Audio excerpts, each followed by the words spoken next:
All right, and welcome back to episode 098 of the OK Podcast, powered by The Strength Co. We are recording live. That's right, live. You heard it here. We are live on X right now, or so we think.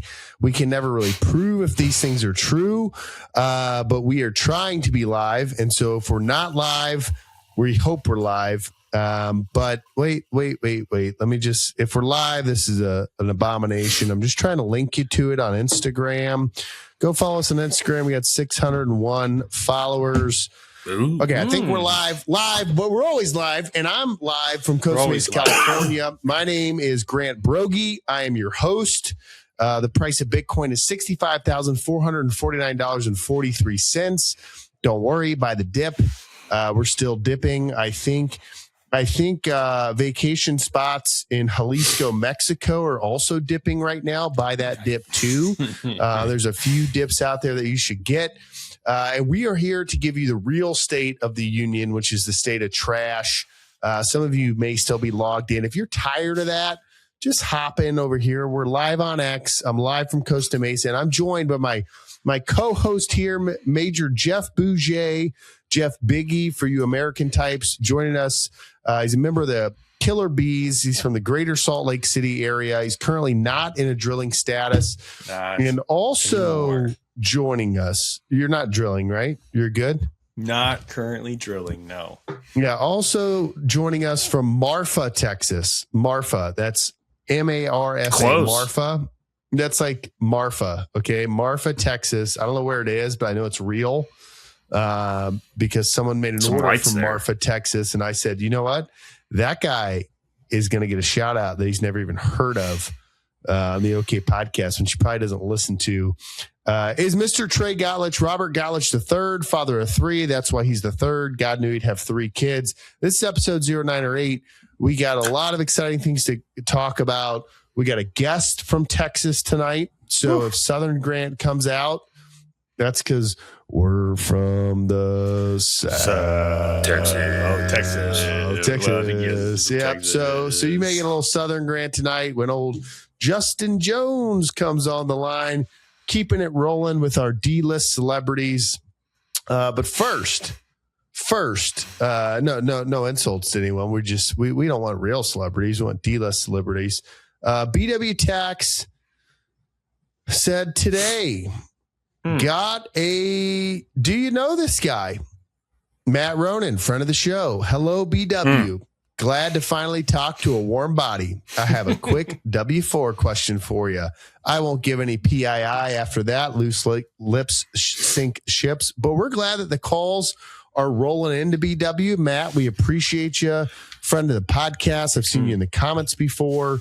You're buying Strength Co plates, who the podcast is powered by, and you were also reaching out to the sponsors, and we appreciate that. At tax season, listen, if you listen to State of the Union tonight, you heard a lot of things about how great everything is, the golden era, the golden age, whatever. But listen, taxes are coming, okay? So whether you're left, right, middle, center, or whatever you are, you got to pay the piper. And you want to pay the piper as little as possible. I think that's where Americans come together twice.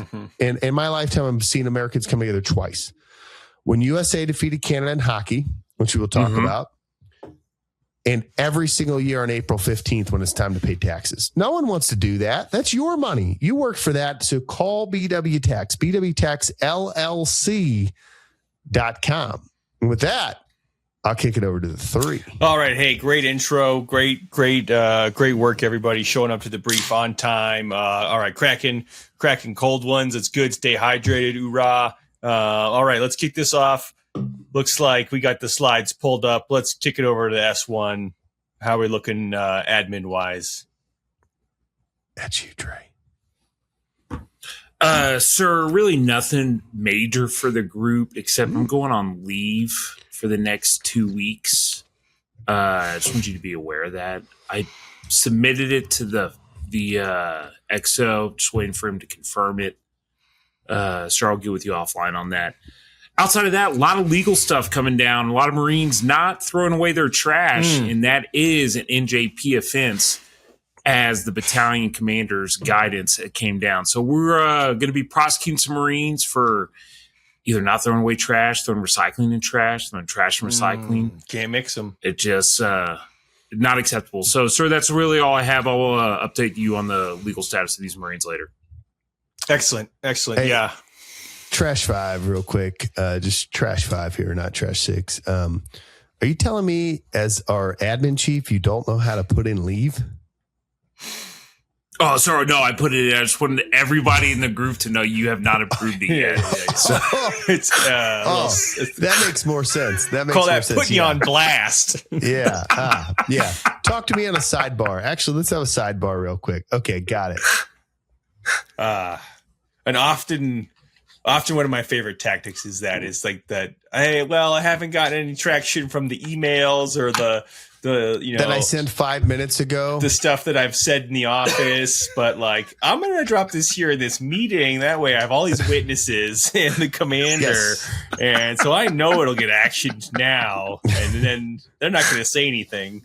Yeah. Great. You just get yelled at afterwards. Yeah. But you're going to get what you want. You're going to get your leave approved, maybe. You're going to get on leave for 2 weeks. You probably just approved it, honestly. Yeah. All right. Hey, great stuff, S1. Let's kick it over to the deuce. Hey, this is Corporal McCartney.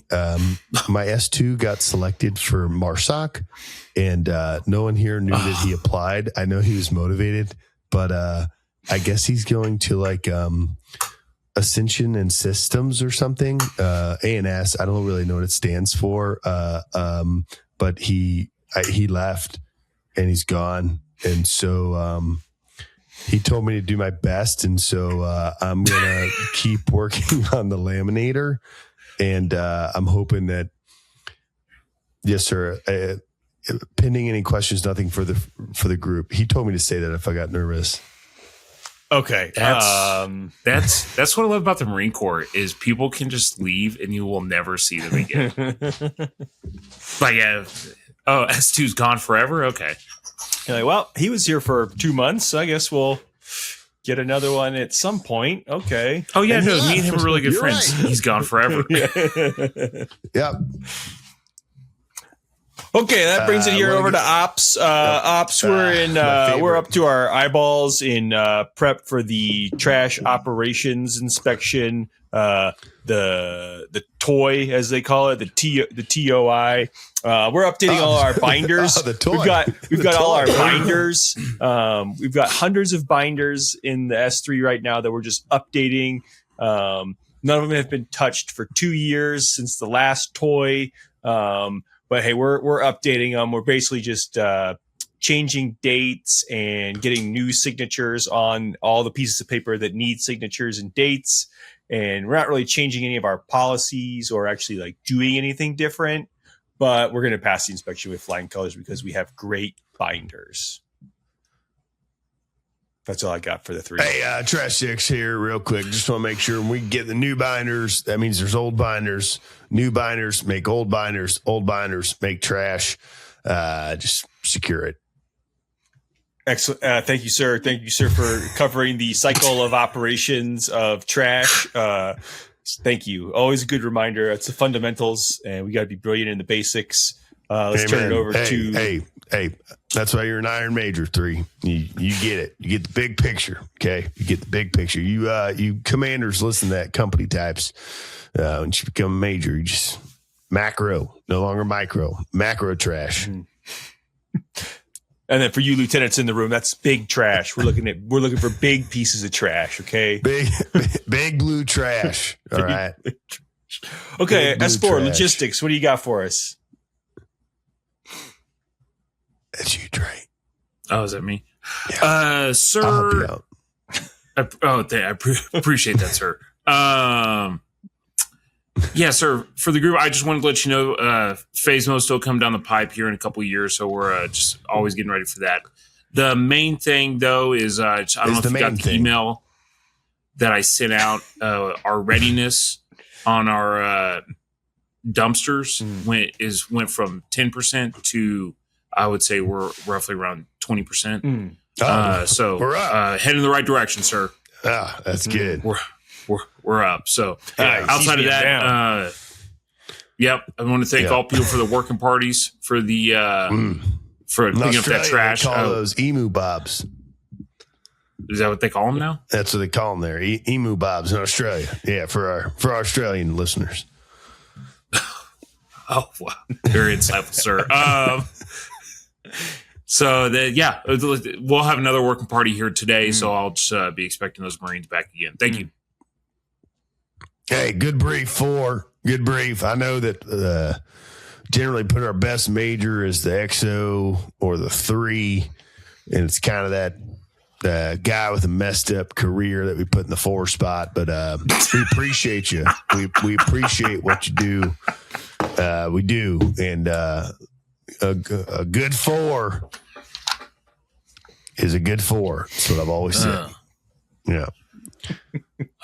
Sun Tzu. Hey, Chaplain checking in here. I need everyone to call on to make sure they are checking their radar. If you have any questions, make sure to hit me up on the Teams, and I will be happy to review the radar operation manual with you, as well as walk you through this passage in 1 Peter. Therefore, preparing your minds for action and being sober-minded, set forth your hope fully on the grace that will be brought to you in the revelation of Jesus Christ. As obedient children, do not be conformed to the passions of your former ignorance, but as he who has called you is holy, you also be holy in all your conduct. 1 Peter 1:13 through 15 ESV.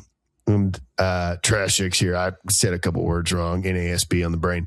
But be prepared to secure your mind, secure the trash, and set your hope on Jesus Christ over.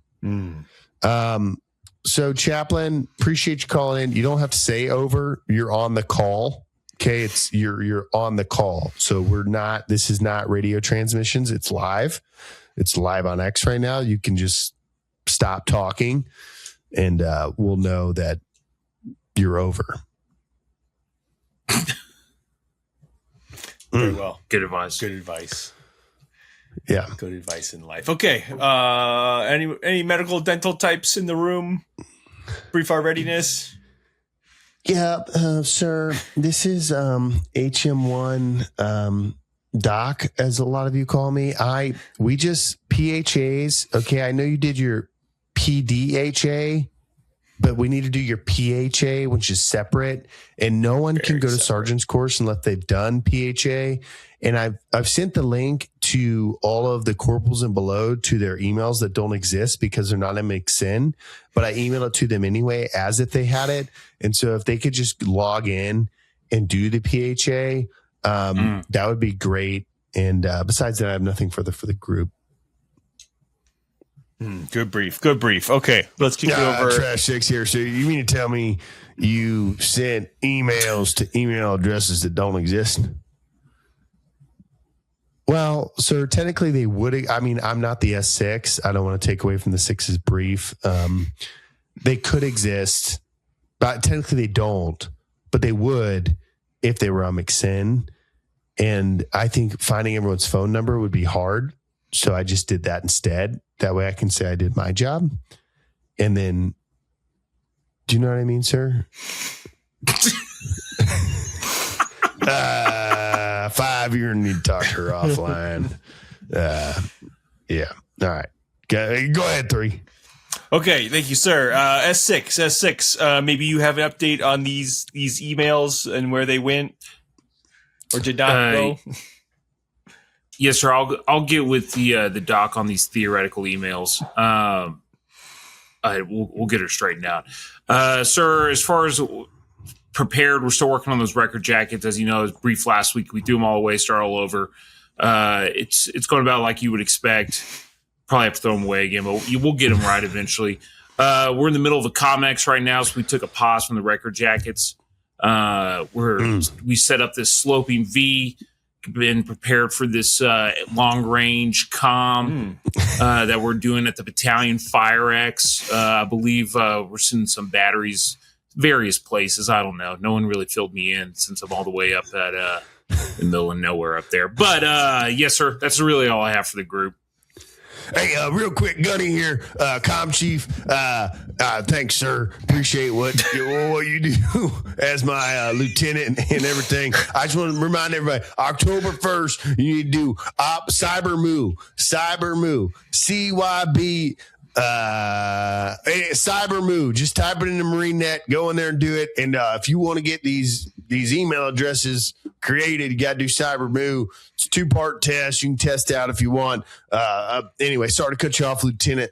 But sir, just want to make sure I'm here. I deserve a 7 block. I got a first class PFT, and I'm working real hard in the comm shop securing trash. Thanks, sir. Gunny. Good stuff, guy. Gunny. Good stuff, Gunny. Yeah, appreciate that that experience you bring to the comm shop and taking that young buck lieutenant and put him under your wing. Make sure you're taking notes there, LT. Make sure you're taking notes and listening to everything Gunny says. Those are wisdom bombs he's dropping on you. Wisdom bombs. Let's see. What do we got from Outlying Stations? Outlying Stations had a couple check in. First one, we got Mike Kelly checking in. Been fairly consistent. We appreciate that. He's looking for a weight update from old PJ.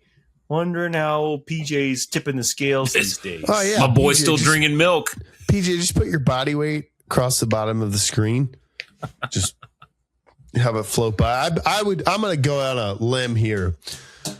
I'm going to say PJ has not been lifting as much as he should. But as a new dad with a new baby, he's eating more than he should. But because he's not lifting, he's not putting the weight on like he should. And I'm going to guess he's 189 pounds. I was going to say that. Yeah. That's what you've always said. Yeah, I'll price it. I'll price it right at you. I'll do 190. Okay. You're going with the over. I get it. We got any more Outlying Stations? We got one more. We got Marcos Ortega, Master Guns Ortega, a.k.a. Tippy Top, a.k.a. Tap 48.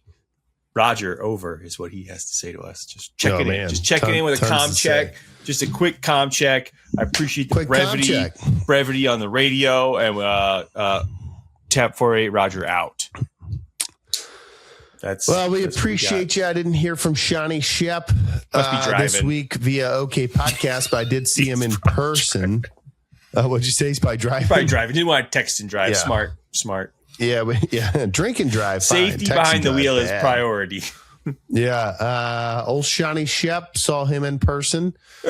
That was fun. My buddy's way out of Newark just before that storm. I mean, we sitting in a pizza parlor watching the snow come down with old Shawnee Jr. And I said, man, you think I'm going to make my flight? He said, it's nothing. That's flurries.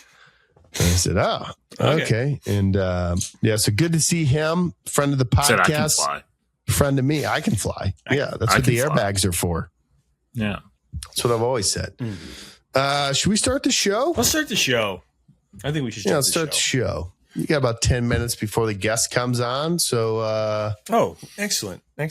Yeah, right. Take it any which way but loose. Both of you, Trey brought it up, and then you had a follow-on comment of the same sort of theme of the safety razor. Sounds like, Trey, you're a recent convert to the safety razor. Yeah. That's it. Okay. Good topic. Okay. Next topic. I made the transition because, dude, I was using the Gillette, Mach 5, whatever it is. And dude, that stuff's like $35 for like 5 razors. It's crazy. Like ridiculously expensive. Usually locked in like a case and you have to like call somebody over it. That's super annoying. That's my biggest deterrent for not buying this like a long time ago. And so then I'm like, man, I wonder. And I tried Dollar Shave Club for a little bit. And it's just cheap razors. I wasn't a fan. And then I'm like, oh, what's this safety razor about? And then I've gotten really into just the process of shaving. The art, lather, if you will. The art. Yeah, excuse me. The art of shaving. I have like the lather, the bowl, and everything. What brand did you go with? Henson. They said that was a good starter one. Yeah. I could go on. I could. I mean, how in depth do you want me to go here? Dude, my biggest issue is not the shaving aspect of it. Like, I don't have a problem with that, and I like it, but it's getting a good lather is what I've had trouble with. So, if you're gonna let me have my way here, I think that all these no shave chits that are in the Marine Corps, which the Department of War or Secretary of War has said, hey, 1 year and you got to go. I actually think that the problem is that people don't know how to shave.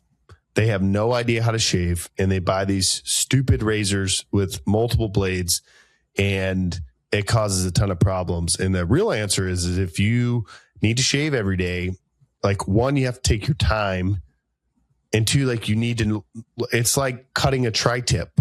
You're not just going to like cut it the same direction with the grain. You're going to go against the grain, and guess what? The grain changes as the meat turns. And that's the same thing that happens on your face. And I got into safety razors when my grandfather died in 2008 because I was helping my grandmother clean out the room, and she was like, do you want his razor? And I was like, well, that's kind of cool. And it's like a spin from the bottom, which opens like a butterfly at the top. And you put like kind of like what just looks like a regular old razor blade, or is a regular razor blade. And you get both sides. And and somewhere around there, I learned like, oh, there's like you got to like map your face out and take some time. And then I got away from it, and I did Dollar Shave Club for a while. And then as I got not old, but older, I started like getting a bunch of ingrown hairs. And it's because like the way the multi-blade just like clips everything. And so about 2 years ago, I went back to the safety razor, and man, I mean, a straight razor would be better, but you need more skill and more time. But yeah, I think it's called Supply Company. Okay. And yeah, I'm a big fan of the safety razor. And if you take the time, do it correctly, you know what? You don't have like ingrown hairs and an irritated face. And that would fix all the no shave chits in the Marine Corps. That's my philosophy. Yeah, no, I have noticed it is a lot smoother as far as doing it. I still, every now and then I got to go over it like twice, because I'm still trying to, I guess, as you said, map the face, map the tri-tip. That's what I call my face, a tri-tip. Yeah. Little tri-tip. But yeah, no, what are you using for shaving cream? So I go back and forth. My mother-in-law sells like face products. And so for Christmas, she gave me some kind of like Mary Kay shaving cream that I like. But prior to that, like my buddy, his whole deployment had like a wooden bowl. You put the block of soap in there. I then heat the Badger brush and then, foam it up in the bowl and go to the lather. I have also in a bind, like when I was on ship, I bought a shaving foam. So designed for brush application, but it's like a squeeze bottle, and you basically squeeze it on the brush and then you lather it on the face. And so I did that for a few months. And that was okay.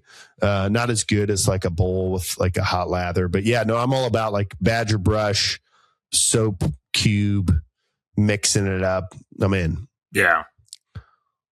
I think it's fun, man. I think, like I said, a good strength co-product would be like a helmet from Mr. Helmet, like a mini helmet, no visor. So that water could spill down the front, and you just put the cube of soap in there and you lather inside the helmet.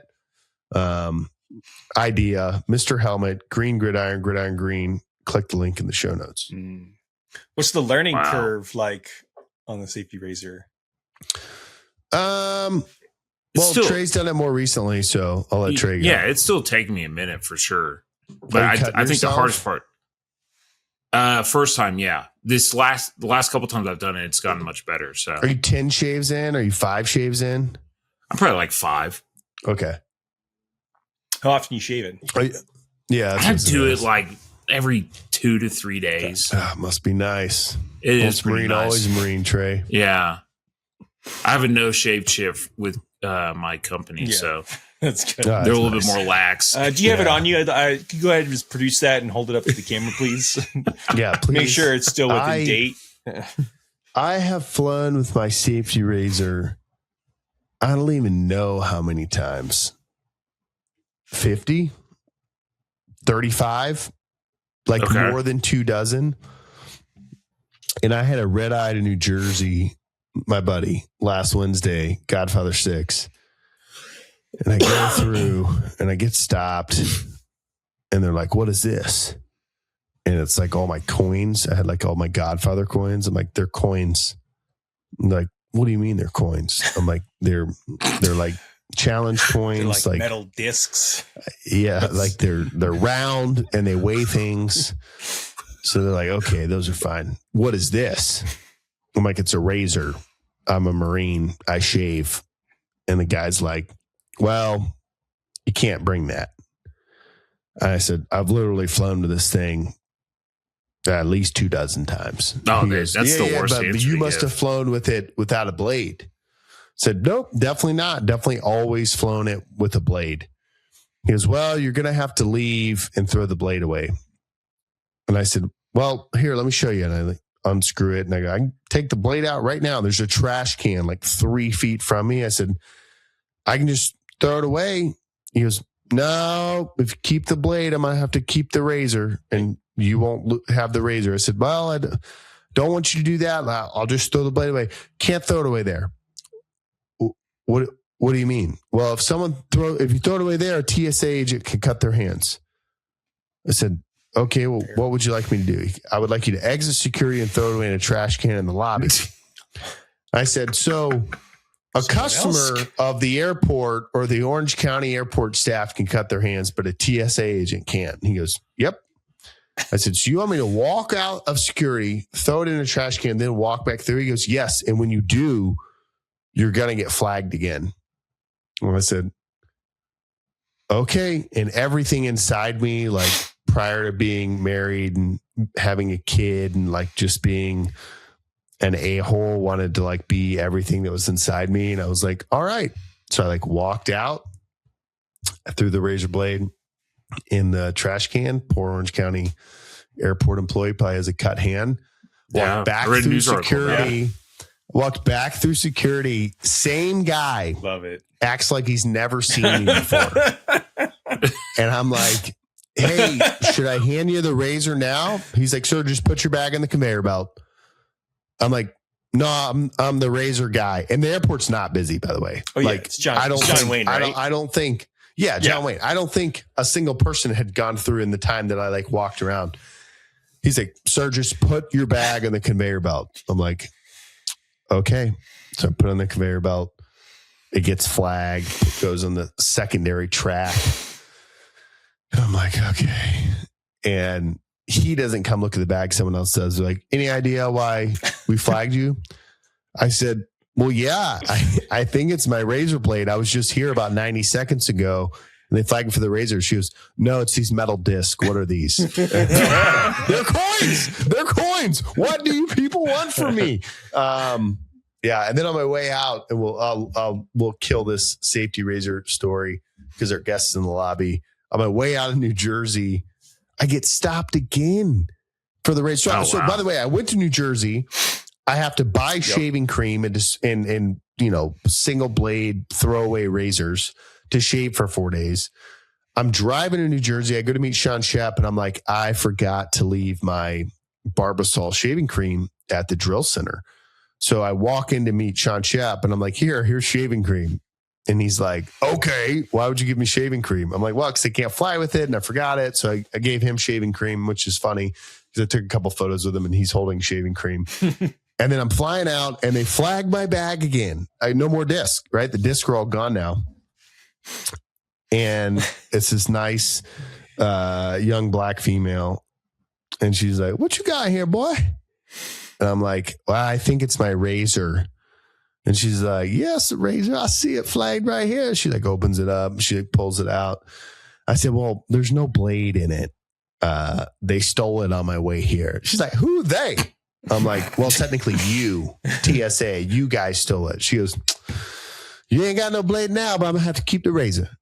And I said, "You've got to be kidding me." She goes, "I'm just joking, baby. I can't believe they took that razor blade from me. That's so stupid. Here you go. You have a nice day." And I was like, "Oh, all right. We're good. We're good." So I guess there's good TSA people too, you know? Some, yeah. Yeah. Henson. I like Supply. I think you'd like Supply, Trey. I'll try it out next. Yeah, go ahead. Go with what you got. Safety razors, potential sponsors, all of them. We want all of them. All of them. Yeah. All of them. Let's let this guest in here. Let's let him in. There he is. Oh, he's got the flag up too. Yeah, look at him. Justin, what's up, brother? Oh, yeah. You like that? Yeah, I love that. What's up, man? How are you? I'm doing good. I thought I'd add a little decoration for the show. Yeah, no, it's good. We appreciate it. Let me introduce these guys to you and you to them. This is Justin. We'll get into it later, but he works out at Rip's Gym, or actually works out in his own gym now, but he's in Wichita Falls, Texas. I don't know when we first talked, but he's somebody that I saved to the business line, and he keeps calling and buying more stuff. And so I've always liked him. And the other day he called me and we started talking about lifting and conditioning. And he runs an outfitters business, and we'll let you get into it more, Justin, here shortly. And we're talking about being in the mountains and walking around and being a Marine and needing to do conditioning. And he's asking me questions and I'm starting to answer. And I just said, "Dude, just call into the podcast." And he was like, "Yeah, I'll just call into the podcast." And so that's where we are. And Justin, my two buddies here, I was Marines with, I guess kind of still Marines with Jeff. He's in the reserve still, like I am. But as lieutenants from like 2012 to 16, 17, we were all in Southern California together. Jeff's from Georgia. Trey is from Texas. All right. He's an Aggie. And, and we just talk about lifting and hunting and politics and, sports. And that's what we do here. Sounds like I'm in the right group. Yeah, there you go. Yeah. Just don't use big words. Well, cool. Well, hey, right. Well, that's cool. My vocabulary's small anyways. It's all right. Good. Well, first I would like to say thank you for your service. I have the utmost respect for you guys. My brother was actually in the Corps in California, or did his boot camp training in California, and a lot of my family are military.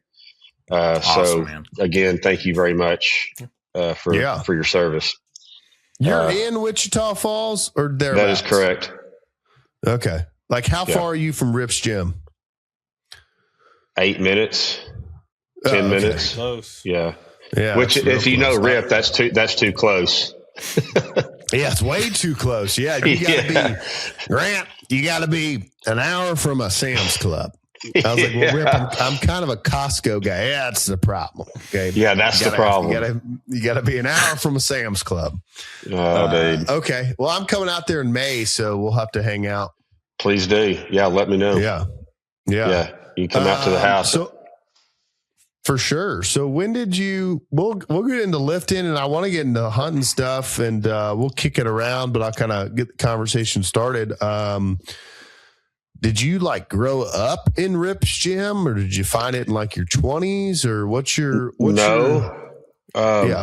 I didn't find Rip's Gym until I was in my 30s. Okay. But I played a lot of sports growing up, high school and college, had always lifted, power lifted, always loved it. And, but when you're going through, especially high school and maybe early college, you really don't have a lot of instruction. It's just lift as much as you can, as fast as you can. You got 1 hour to get your big four in and get out on the field, and that's really how it still is today. And as I got a little older, I started figuring out that this is not the way, depending on your goals, obviously. If you're going to continue in sports, or if you want to be a power lifter or Olympic lifter or whatever. And so I'd actually walked into Rip's Gym one day in my earlier 30s. I wanted to start competing again. And I'll never forget meeting him.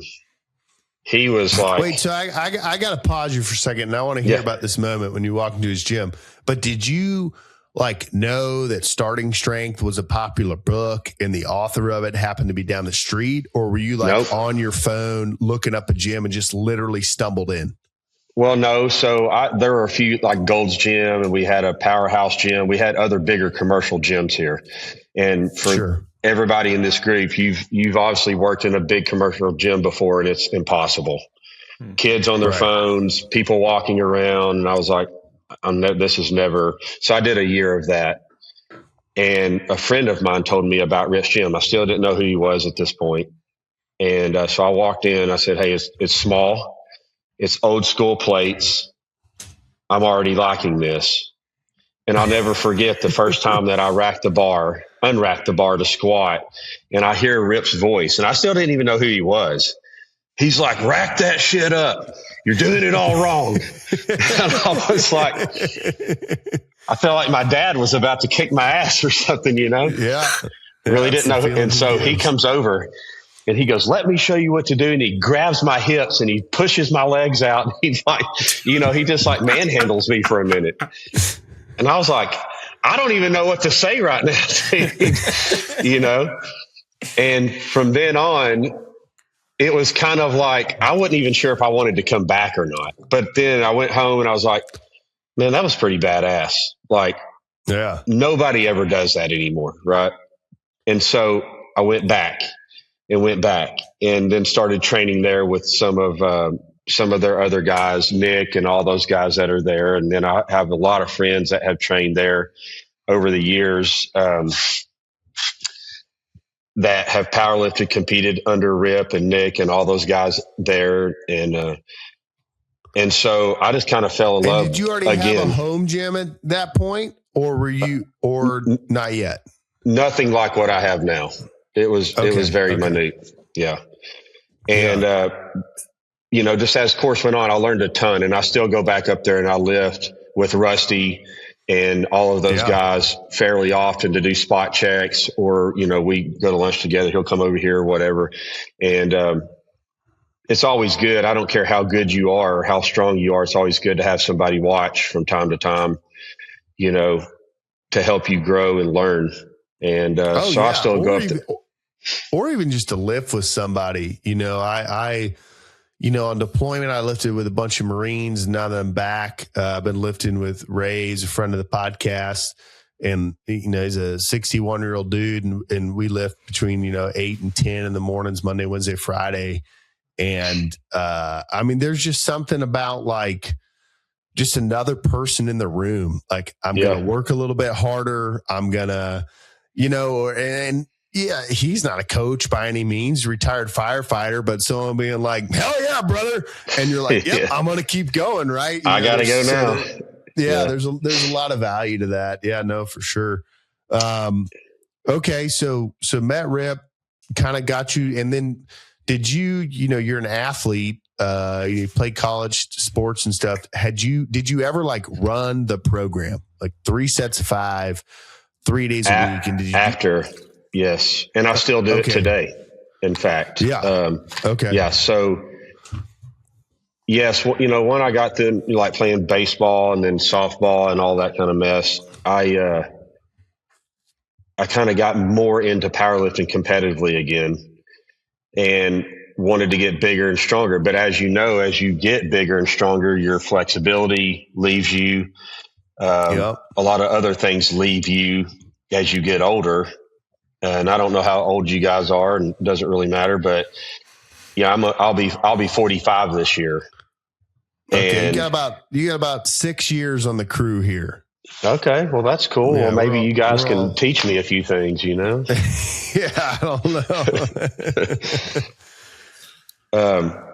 So I still lift heavy today, but kind of to go back what you're talking about, I did at one point, I decided, hey, if it's a proven method, I'm going to give it a solid year to 2 years of doing his program. And I can, in fact, tell you, it really does work if you stick to the program. Yeah. But what I found is I mean, I own a couple businesses, and my son plays a lot of baseball. And so that was kind of the start of my home gym, because every time I went up there, it was busy. It's not a big gym, so there's a lot of people in there. And I just decided that I needed to start working out on my own, but following his program. And I still do that today. I want to get into your programming stuff, but isn't it kind of crazy? So you said you live 8 minutes from his gym. Mm-hmm. You know, I own a gym here in Southern California, and I'm 0.8 miles away. And it's I could probably run there as fast as I could drive there, because like stoplights and stuff. But even me, like, I own the gym. It's good for business for me to be in the gym. I get to see customers. I get to, if I film myself squat, there's a logo in the background.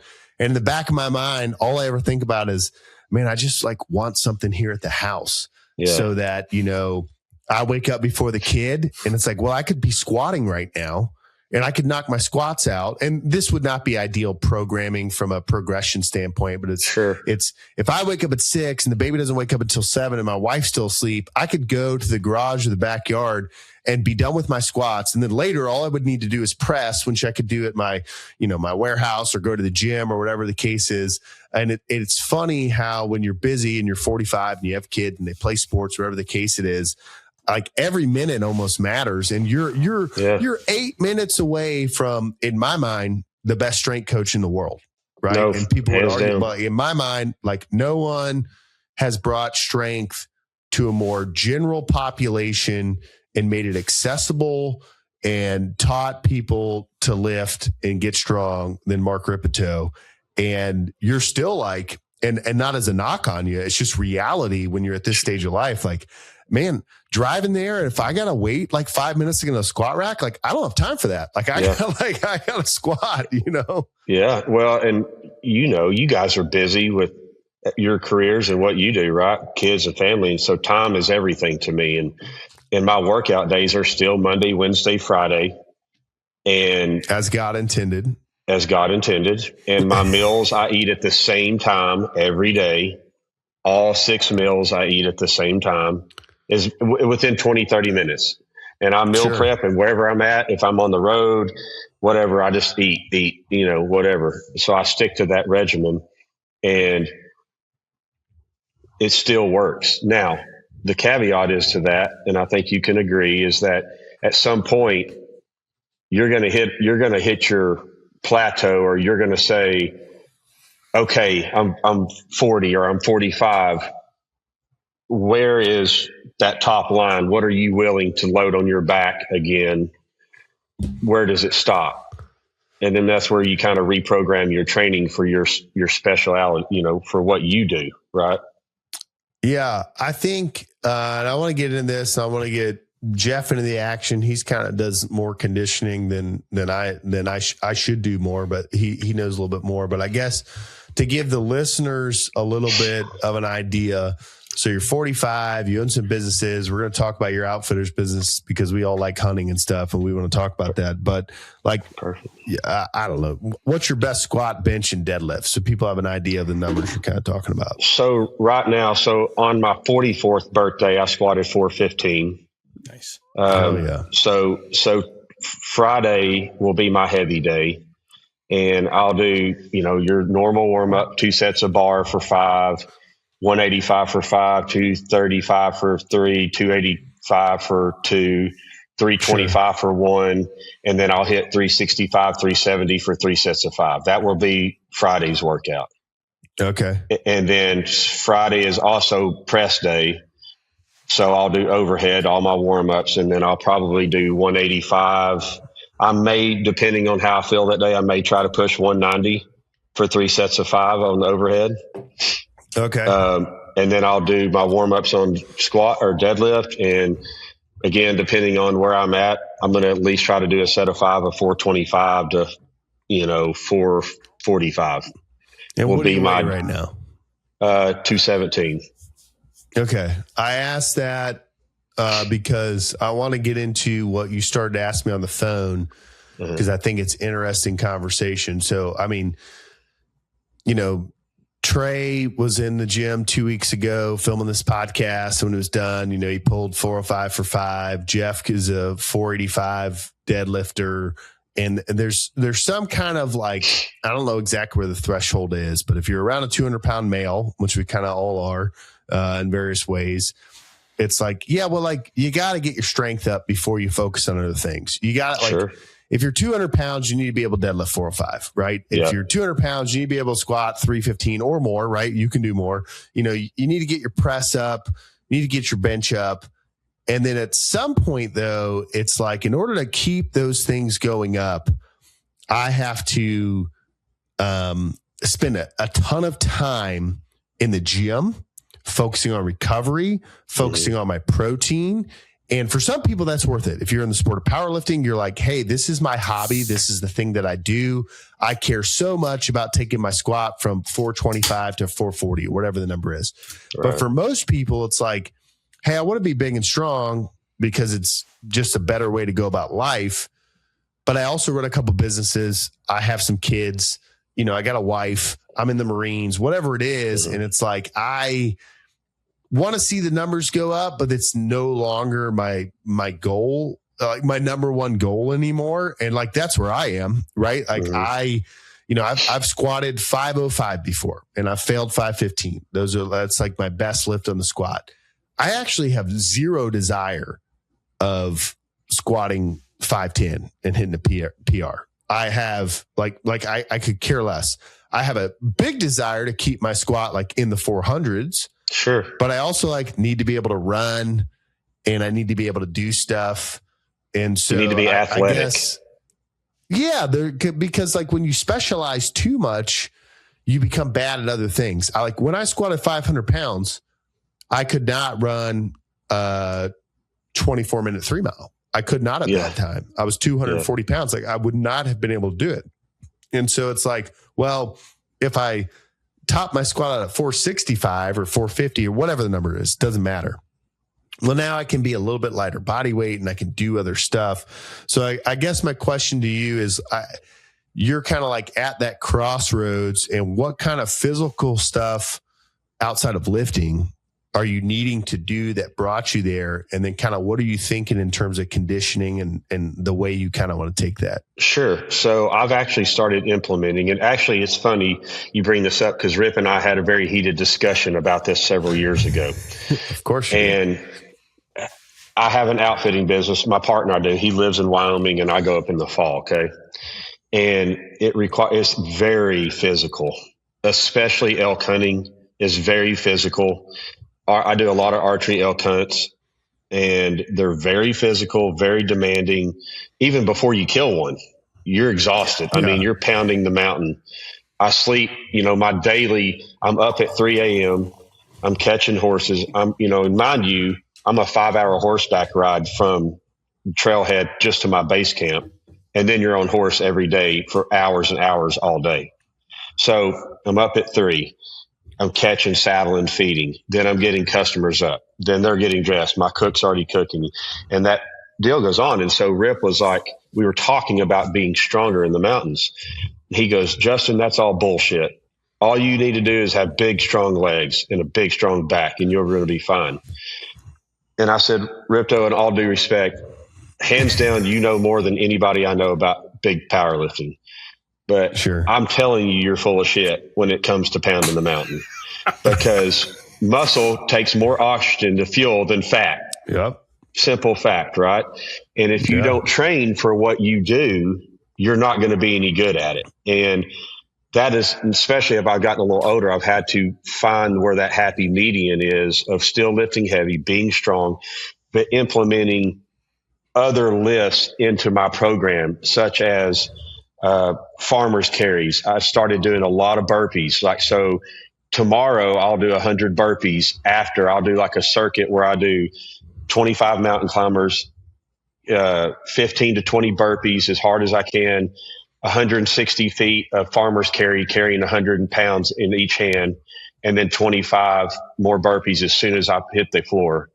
And that's one set. And I do that after my squats and after my overhead, or my, actually tomorrow be dumbbell bench. But Sure. So I'm doing that. And then I have a backpack that I can load plates on that I can get and show you. But it's basically at the end of a barbell, and I can stack 45s, two 45s and a 25 on there and go for, you can't really jog in it, but you can, as fast as you can go with that, it killing your shoulders, Yeah.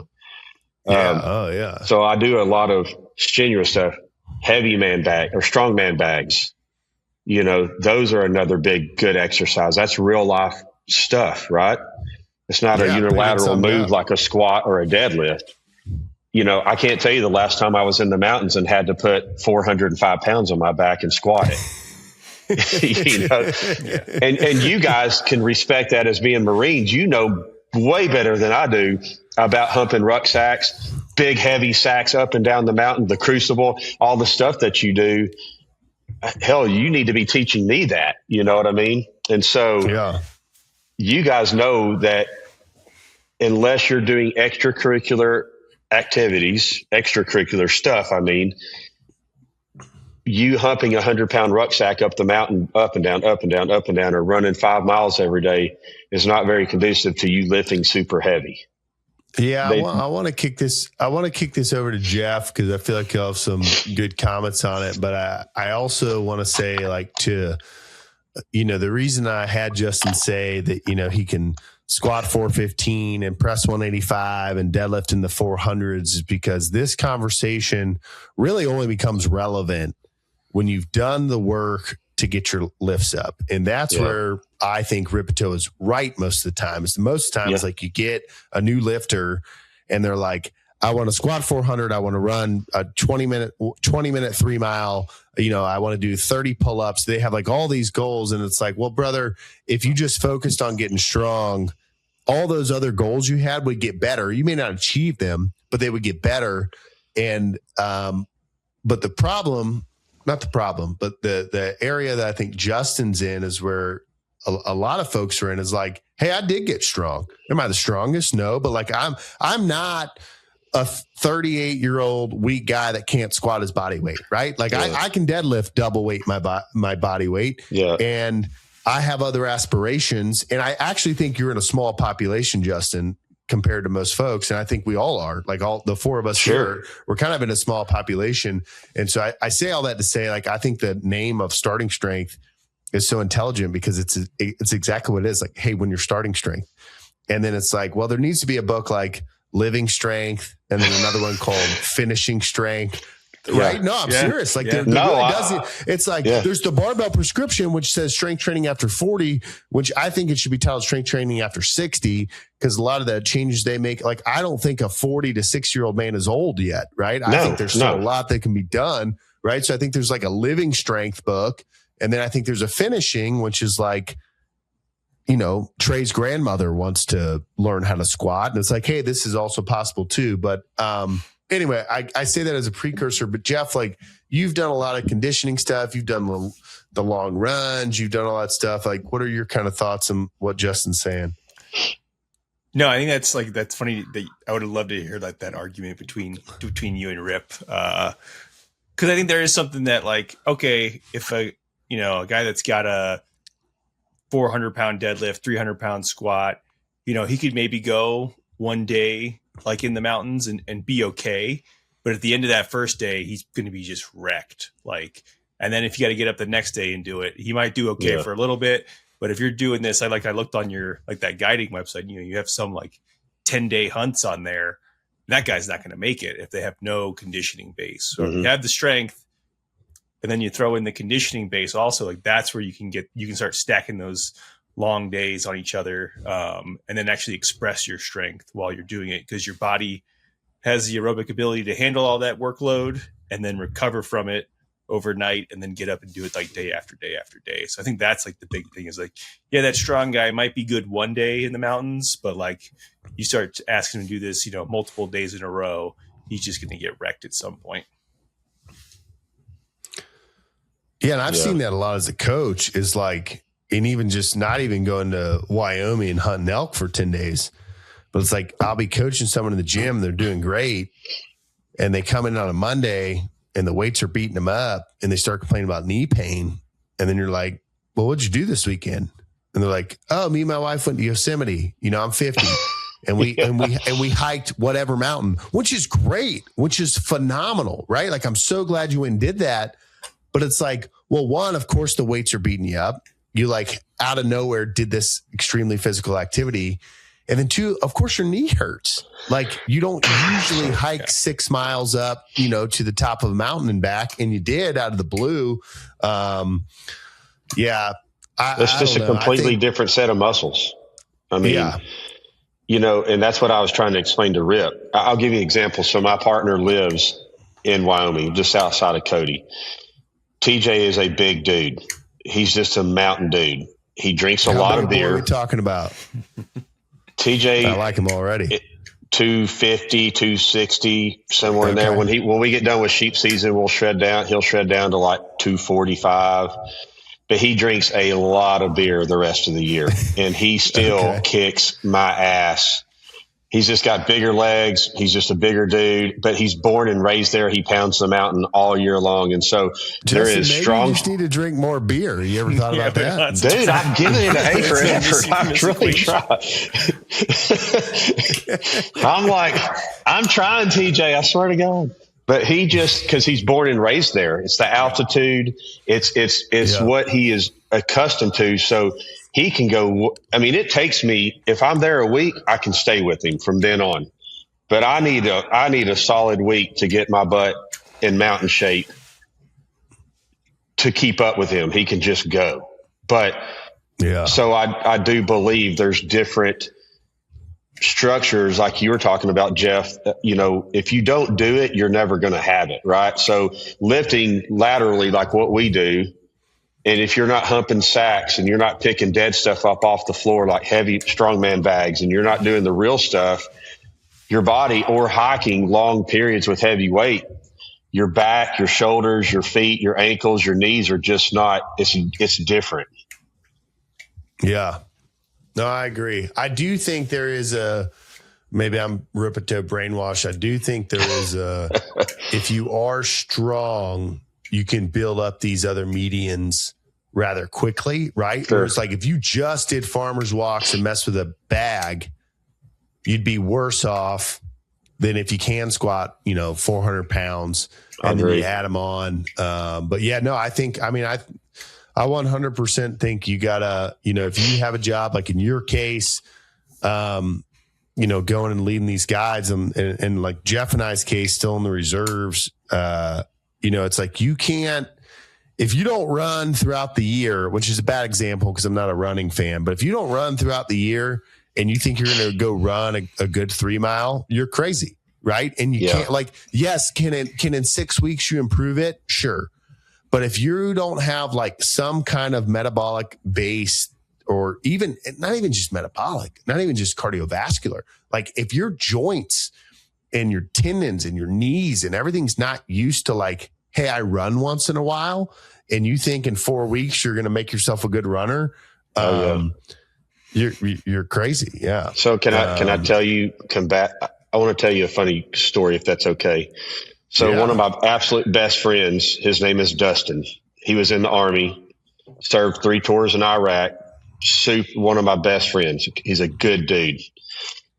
3 or 4 years ago, I took him up. I know Marines, Army guys, but he really is. You guys would like him. Okay. Yeah, good dude is I know you haven't listened to the podcast yet, but good dude is like one of our terms. After we have a guest, we say that's a good dude. It's like a military slang for like, if you like someone, you say he's a good dude. Anyway, continue. Well, he and I shoot a lot together. We hunt a lot together. I mean, we build gun stuff together, and he's that kind of guy. And so he came out and did a hunt with me, an archery elk hunt, and he smokes. And I'm like, hey, dude, I really think you ought to, like, for the next 3 or 4 months, like, chill on the smoking and drinking and start getting a little bit of your legs underneath. And he looked at me, he goes, I'm not a bitch. I was in the Army. I got Army legs. I'll be fine. And I'm going to share this picture with you guys later of him. So when he first got there, I had this horse named Cream Pie. And I had bought Dustin Yeah. So it was tied up on the backside of my trailer, and he comes over and he goes, what am I riding? And I said, well, just walk around the trailer. You'll figure it out.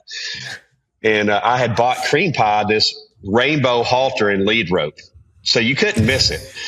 And he walks around and all I hear is like, you son of a bitch, you know? And so we're pounding the mountain one day and we're going across this rock shell and then we're going straight up this chute. I mean, it was a pull. I mean, I was kind of tired. Well, I got up there. TJ and I were already up there at least 20 or 25 minutes before Dustin come bebopping up to the top. And he just lets go of Cream Pie, hits all four legs and starts throwing up on the ground. You know, I was like, what happened, Mr. Army? He goes, I don't know if I can say what he said, but he, you can you get the rest of it, you know? Yeah. And, it was hilarious. He goes, I'll never do this again. So, you know. Well, Trey, why don't you ask Justin? I mean, I'm so curious about one, like your main business that you have such a big gym, but I'm also interested in your hunting business. But Trey's a fellow Texan, so maybe he'll unearth something I wouldn't. I mean, Trey, why don't you dig at that? Yeah, man. No, I think it was funny you said you're like 8 minutes from the gym. I feel like everything in Wichita Falls is 8 minutes away. So, well, that is also not a lie. Yeah, which is nice, which is what I like about Wichita Falls. But are you born and raised there?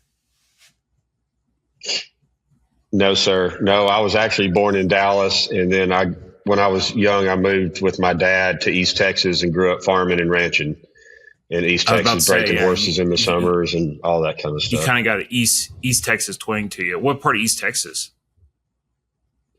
Do you know Paris? Yeah.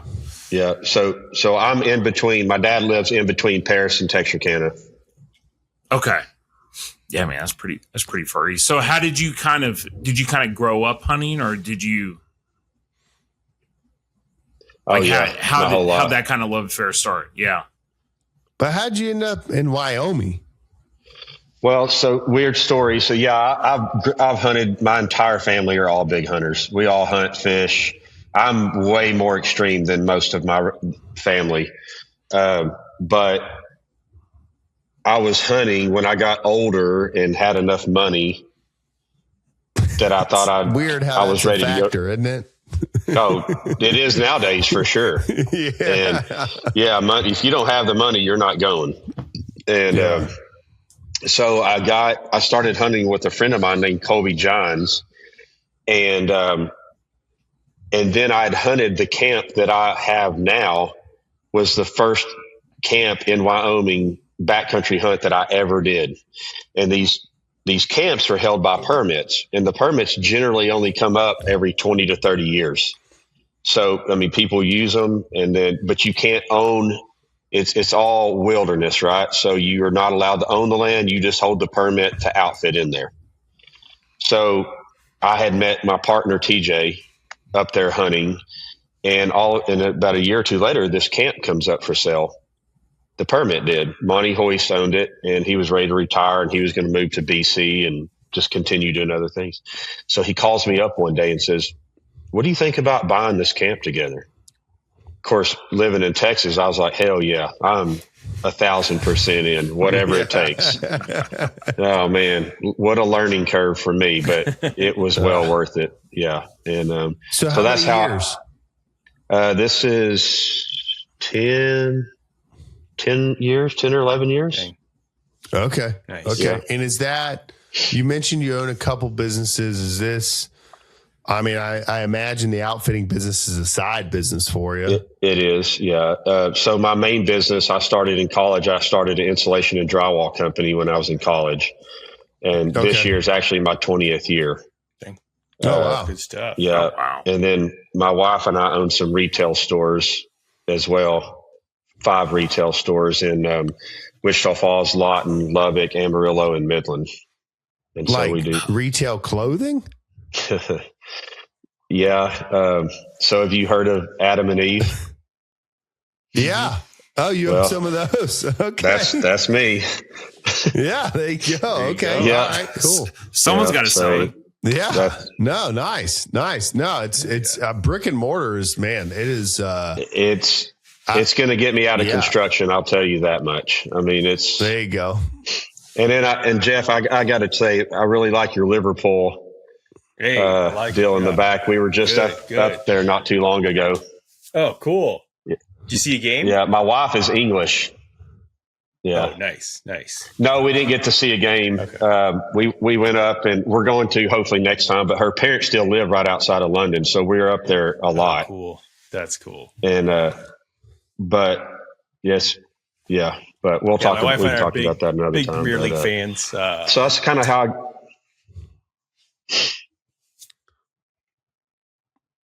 have you ever been? Yeah, our honeymoon, we went over to England. We saw she's a Chelsea supporter, although she claims she's not anymore. But so we saw Chelsea play, and we saw West Ham and Arsenal play the next day. And then we timed it so we were there for 2 weekends. So then we went up to Liverpool the following weekend and saw them play against Forest. Man, isn't that country so cool? It's great. Yeah, it was great. Yeah. No, England's great. You know, and Justin, you won't get this reference, but when I was eating with Sean, we were sitting there and soccer was on. And he was like, "Isn't Jeff a Liverpool guy?" And I said, "No, I think he's Manchester United." And we had like a 5-minute conversation. Are you not a Manchester United guy? No, Liverpool. Okay, my bad. Yeah, my bad. I don't know. Not even close. Yeah. Us Texans don't get it. I guess is it the equivalent of saying you're an Aggie and you're actually a Longhorn? Yeah, pretty much. Yeah, all right. Okay, my bad. Except for in Scotland, those are like fighting words. Like they go to blows over stuff like that. Yeah. I feel like they might do that in Texas as well. Yeah, remind me on the next one that I don't wear the wrong shirt. Yeah. So before we close out the hunting, I guess I'm just curious, do you have to advertise? I mean, all business, there's advertising to an extent. I went on your website. I saw the 10-day hunts, the 5-day hunts. You want to hunt elk. You want to hunt, moose or whatever I saw on there. But I'm always just interested in people's businesses. You know, you own a drywall business. You own retail stores. Mm-hmm. One, who are your clients that you're bringing to the mountain on a 10-day hunt?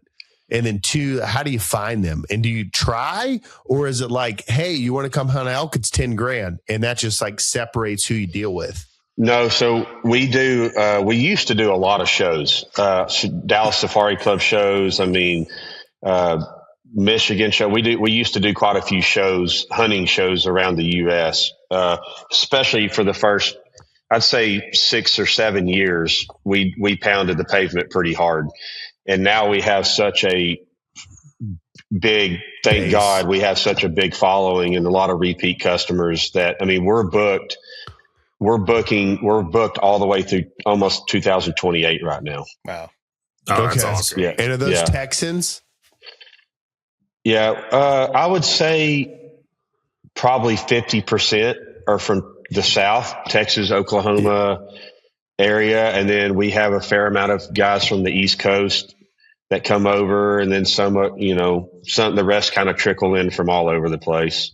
Okay. But the South predominantly. At this point, it's word of mouth. It's just like, I've hunted with this guy. You should hunt with this guy. Go ahead and book it kind of deal. That's cool. Yeah. We get a lot of referral work. Yeah. Yeah. And how many months a year are you up there? Well, so, it kind of varies. It depends on my son's baseball schedule. It depends on my hunting schedule. So, I mean, I archery hunt. Talk about a guy living the dream. Yeah, right. How does your business work? Well, it depends on my son's baseball schedule and when I want to hunt. Yeah. Well, I mean, shit, dude, at some point you got to go start doing stuff for yourself too, And that's right. Don't get me wrong. I've been very blessed and very lucky that just through hard work and a lot of dedication that things have just fallen the right way, and I've been lucky. I've killed brown bears in Alaska, and I've hunted over by, all over the place. I'm going to Africa for 2.5 weeks in May to bow hunt. And that's awesome. So that's just, but I didn't grow up. I grew up really poor, and we had to work really hard for everything we had. And so, I'm really tight actually, but I do like spending money on hunting. So, I guess I'd ask you a dad question off of that because, I didn't grow up really poor. My dad was a preacher. There's 5 kids. There wasn't a ton of money, but we grew up as if we were really poor.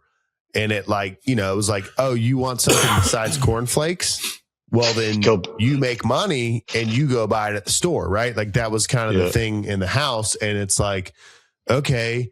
And then, my brothers are much more successful than me and work really hard.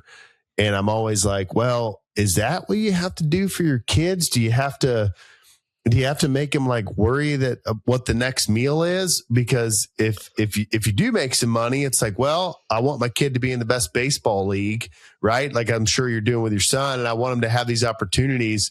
I'm curious, we all had to buy our own cars, pay our own insurance, all that stuff. So I bought a 1981 Dodge D100 for $1,200 off a neighbor, and we fixed it all ourselves. And I'm curious.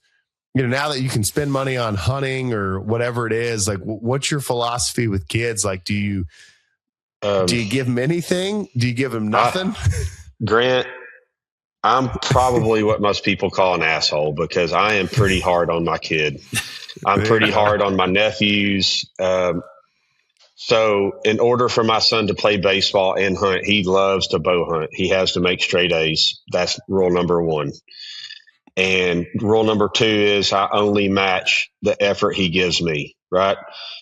He loves baseball and he wants to try to play college baseball. And I tell him, I will get up at 5 every day and run with you and train with you and push you, but you have to come get me to do it. I'm not going to do it for you. This is life. Something I started with him when he was 9 or I'd say maybe 10, maybe 9, is I bought him a invoice book. It's probably the best thing I ever did. I bought him an invoice book, a carbon copy. And I said, from now on, you're going to learn to work and use some of your money for the things that you want to do so that you understand. And so now that he's older, we'll come up with jobs. He gets no allowance money at all. How old is he now, by the way? He's 15. He'll be 16 in May. Okay. And gotcha. he has his own bank accounts, his own investment account that he's earned to build up. And so what we do is when there's work to be done, like real work, I make him negotiate with me and tell me what he thinks his time is worth. And so if he says, hey, I'll do that for $20 and I think he's leaving too much on the table, I'll say, well, that's a 2-hour job. I think you might want to reconsider. But then sometimes he's too low, and I'm trying to teach him. Now he's got it down to an art, right? He's like, well, I'll do that for $75. And I'm like, yeah, I'm sure you will, But so what we do is all the jobs that are to do that day, he has to write on his invoice each job and what the money is that we negotiated for that task. And he totals it up, and he doesn't get paid unless he brings me an invoice and we both sign it. And then that's awesome. I pay him and he puts half in his account and the other half he's free to do whatever he wants. That's awesome. So, but that's just my philosophy because I want him to understand that life is hard, Oh, I got 2 bits now that I say. I'm like, 1, I feel like no one ever told me that having kids is the best thing in your life. And 2, no one ever looked at me square in the eye and said, life's really hard. Life's really hard. And if they did, they didn't give me a good sales pitch on it because I didn't know. And then you go to the Marines and you just get yelled at for no reason constantly. That's right. That's right. Well, these guys may have a couple more questions for you, and then we got to kind of take you through our little podcast routine. But I did want to ask you, you said hunting and fishing. What kind of fishing do you do? Jeff and I are of the fly fishing variety. Oh, Trey's your largemouth, smallmouth guy. What do you do? I'm basically, if it swims, I want to catch it. But I love fly fishing. Fly fishing in Alaska is probably one of my most memorable. I mean, I took the boys up a couple years ago during the summer and taught them to fly fish. And I got to fish the first day out of 7 days of fishing and never touched my fly rod again because those two bastards were hooked up as fast as they could get it in the water. I was helping one and telling the other one to hold on. I would put the fish in the net, wrap it up, and put it in the water while I went and helped the other one. And so I love fly fishing, but I do a lot of crappie and bass fishing too. Yeah. Okay. Trey, you got comments on the crappie and bass as a Texan? No, that's the best. That's the only fish in my opinion. Yeah. I've done fly fishing once, and I was in Alaska too, and it was pretty good. But I'm more of the man, get a largemouth on, man. That's the way to go. Grip it and rip it. But yeah, oh yeah, that's I'm all about it. And with the crappie fishing, I like eating them, but every time I've done it, we've used that live scope, and I'm just not a huge. It almost takes the fun out of it a little bit, but. I'm it's almost cheating. Mainly largemouth bass. Yeah, I know. What's the live scope? I don't even know what that is. That's that radar. I'm a conservationist guy, you know. I'm here for the environment. It basically tells you where to put the damn lure in their mouth. I mean, it's Hey, I'm gonna pick this up and share something with you. Yeah, so this is move. Yeah, you see, so those are some of my bears that I've killed with a bow, and some of my. I don't know if you can see that. I've got I don't know which way. Yeah, so that's some of it there. Dead animals. Oh wow. Yeah, and then I'll just kind of walk you through my. I've got some. I finally talked my wife into letting me put my big bull moose in the house. Nice. But this is like my reloading room. So oh wow! Oh, look at you, man. Yeah, so that's this is where I spend all my guy time. Oh man. But, yeah.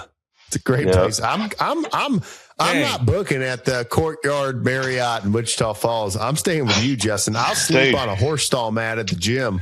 Dude, you just come on. I've got a guest house here where I live. You guys can stay right here. We'll hang out. How about that? Man. Yeah. No, we're definitely. I'll be out there in a couple of weeks. Yeah. Are you going to be out there, Trey? Wichita Falls? Yeah. Usually I got a day trip. I'll give you my phone number. You're welcome to. Yeah. Well, let me know. Absolutely, we'll try to hook up and have lunch or something. Yeah. That sounds great. Go ahead. I had another question for him. Yeah. So with all this, I saw the pictures online on the website. So we do a lot of chow talk on here. What's, as far as the meat, if out of all the animals you've had out there, is there one that a lot of people like kind of flies under the radar maybe? To eat. Oh, to eat? Bighorn sheep. Yeah. Oh, interesting. Really? Yeah. Man. Bighorn sheep is really good, and so are their I mean, I have lots of ways. I mean, we'll chicken fry it. A lot of times I have a rub that I make, and I'll rub it, let it sit out to room temperature, especially if it's like a piece of backstrap. And I'll rub it, let it sit for a few hours, wrap it in bacon, and put it on my smoker until it's about, 130 degree, 100 medium to medium rare. Let it sit out for about 20, 30 minutes and rest and eat it that way. Or, man, Bighorn sheep is really good. Caribou's really good. I love elk meat. Elk meat's hard to not eat. I mean, yeah. So, man. Well, Justin, I'm gonna see you in 2 months. I'm gonna come hang out. Me and my buddy Connor will be there for the starting strength seminar, and I might honestly take you up if the guest house is available. I'd rather give it to you than the Marriott. And I know you'll tell me I'm not allowed to give it to you, but if nothing else, we'll get a lifting session together and hang out and it'd be good. 100%. Yeah, you're not paying me anything, man. That's not going to happen. You can come in here and yell at me and pretend you're Rip or something. I'll take that as payment. Hey, how about that? Yeah, I'll never. You've been coached by Rip, you'll need to hear me. But sure, we'll lift together. That'll be good enough for me. So, do you know Carmen? Jeff? Oh man, I love Carmen. Yeah. Carmen. I love that woman. Carmen is hilarious. Podcast, and she knows I mean it with all respect. But I love Carmen. Yeah. So Carmen trains my wife. My wife started training up there about a year ago, And, you know, Okay. so my wife works out with the ladies group, and Carmen's her one-on-one coach, and Rip did the same thing to her. They were in there lifting one day, and she's never met Rip in her entire life. He just walks up, grabs her hips, pulls her hips down, and said, "You squat like this." And she's like, "What in the hell's going on?" I was like, "Well, you've been introduced to Rip." Yeah. There's a lot I appreciate about Rip and his standards, though, because it's like, I've been in there as a certified starting strength coach, coaching on a seminar. And I remember one time coaching the deadlift. And, this is probably my fifth, sixth seminar I'd done under his tutelage. And it's also his business, starting strength. And I'm coaching the deadlift. And he comes up and just says, "What in the F you doing, bro? Her hips are way too low." He grabs her hips, lifts them up. He's like, "You can't coach your way out of a paper bag. Like, what are you doing?" And I'm thinking, this is like all the patrons or the customers here are like, you have said that Grant knows how to coach, and you're just ripping it, demeaning me in front of everyone, which probably makes me think, like, what has he said? But that guy, yeah, I've told the story on the podcast before, but I'll tell it again for your benefit.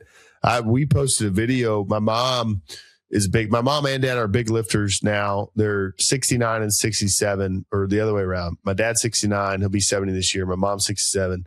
And I made a video when they started lifting in 2019, and they have lifted at least 2 days a week since 2019 and have never missed. They're like Awesome. They're like as psychopathic about it as you and I are. My mom can deadlift 250 pounds.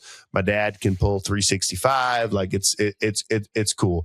But the first video I made, I called it "How to Get Your Parents to Lift." And on the front end of it, I talked about, how I kind of got them to come into the gym and do the thing. And there's like some B-roll of like my mom's first squats. My mom was scared. She's a runner. She's fit, and she's a 15-pound bar on her back. And, I couldn't get her to go all the way down. And so I put a bench for her to squat to, because I was like, well, it'll take the fear out of her mind of like falling over. Right. And she still wouldn't touch the bench. So I put a bench and a 10-pound weight on it. And I was like, touch the bench. When she did. And then I removed the 10, and then she touched the bench, and then I removed the bench. And by the end of the day, we had her squatting to depth. But in the video I made, I'm coaching them. I'm also trying to film, putting something together later. I never showed like a to depth squat. And I sent the video starting strength. They like the coaches to submit content. And it was in my mind, it was a really good video. It's like my mom, like, "Well, my son owns a gym. I figured I should go visit it and try it. And I'm getting older. And he says he's going to have grandkids for me one day. I should do this." Like, it's like a really feel good video. But in the video, the only time you see her squat, which is like 5 seconds of B-roll, it's like, 2 inches above parallel to touch the plate on top of the bench. And man, Rip called me and acted like I killed his wife. His wife. Like, "What are you doing? Like, I'm not doing that video. Why did you put a bar on her back before you had her to parallel? You should have focused on parallel with a body weight squat before you ever, put a bar on her back." And in one sense, I'm like, man, he's right. In the other sense, I'm like, well, I also realized that I had one opportunity to make my mom not be scared of barbells, right? Because she was going to go back to South Carolina, and she was going to go work with someone else. And so like I'm a sales guy. I'm thinking, if I can make her not afraid of this barbell, we can get her to depth later, right? Which we got her to depth that day. I just didn't show it on the video. Anyway, I say all that to say, as annoying it is as like someone that in some aspects is an employee of his, I do really respect, like, there's no compromise, right? No. Like, you're not doing it right. I'm going to grab your hips. I'm going to fix it. I don't know who you are, Justin Jones' wife, but I'm going to yell at you like if you were a high school football athlete. Like, there's a right way and a wrong way, and I'm going to make sure you do it right. And I'm like, and I appreciate that anymore. And there are very, if any, guys left like that out there that are old school And that brings me to a question I would like all of your opinion on. Okay. Yeah, hit it. With you guys, being in the Marines and being heavy lifters alike, how often do you find people that, like I know I do when I'm trying to help people learn and get younger kids or older people my age trying to get into lifting. They want to lift heavy, and we're trying to start the foundation and they're like, oh, my back hurts. I've got a bad back, or I'm afraid to hurt my back. How often do you three guys hear that and overcome things like that in your profession and what you do? I'll let these guys go first, because I could go all day. Well, yeah.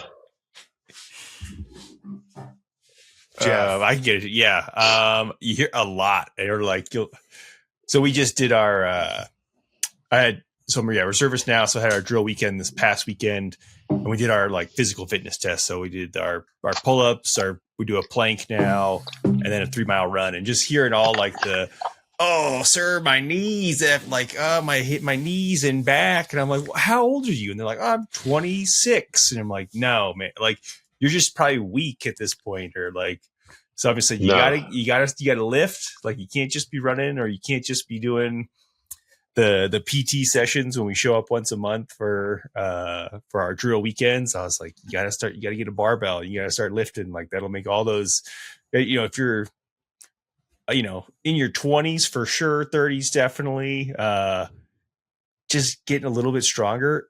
All those like back pain and knee pain it's going to go away. Like, it's the barbell is truly like is medicine for real. Trey, isn't it crazy? Thoughts? Yeah, well, I was on the other end of that, so I think I wasn't really lifting too much, at least not the kind of lifting we're talking about, when I was in the Marine Corps, until Grant kind of brought me into this cult that he started. And so, so yeah, I don't know. I feel like I was on the other end of that. So I don't know. I was never afraid I was going to like be hurt or be too weak or anything like that. But I don't know. Yeah, I don't have an experience probably as what you're talking about compared to probably Jeff and Grant could probably speak to a lot better. I think it's crazy. And then I'll let you riff, Justin. But it is insane to me, the amount of any kind of discomfort that anyone has ever faced in their life, in their low back or their knees. They will give it as a reason to never do anything in the gym. And it's quite frankly, it's a shame what you see in the Marine Corps, because it's like, you are a United States Marine. You just hiked 3 miles with me carrying a M240 Bravo crew serve and, a 60-pound rucksack on your back, and you think you can't squat 45 pounds. I mean, it's where we're at. And I think it's getting better. I actually think it's getting better. More people are lifting weights and doing things, but it is wild to me. And it's also, there's some generational stuff there. I have grown appreciation. I used to talk a lot of smack about dudes over 40 like you, because every dude over 40 would come every dude over 40 would come in the gym and tell me all their ailments. And I'd be like, you're full of shit. And then now that as I come up close to 40, I'm like, oh, stuff does actually hurt a lot more. This is actually real. It does. But on the other side of the spectrum, it's like, brother, you're 23.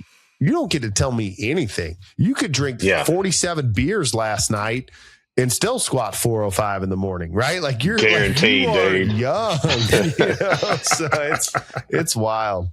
And it's crazy. Like, even today, that I know a lot of 20 and 30-year-olds that could not, nothing. I mean, I'm not a Marine, but like, they couldn't hang with me if they wanted to.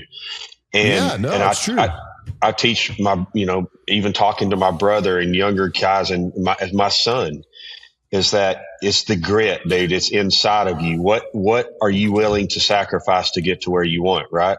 And that's the same in the gym. Do you want to get to a certain lift or a certain pounding? Do you have to grind? You have to get in every day, or your days, and eating and training and push through the pain and you will come out better on the other side, you know. And there's lots of days at 45 or almost 45. I come in here and I just find other ways to get in it. You know what I mean? Whether it's a 10-minute bike ride and a hip stretch, you know, that I do this weird stretch where I put my knee on the ground and put my shin vertical up the wall, and then pull the opposite leg and pull the opposite leg under your under armpit.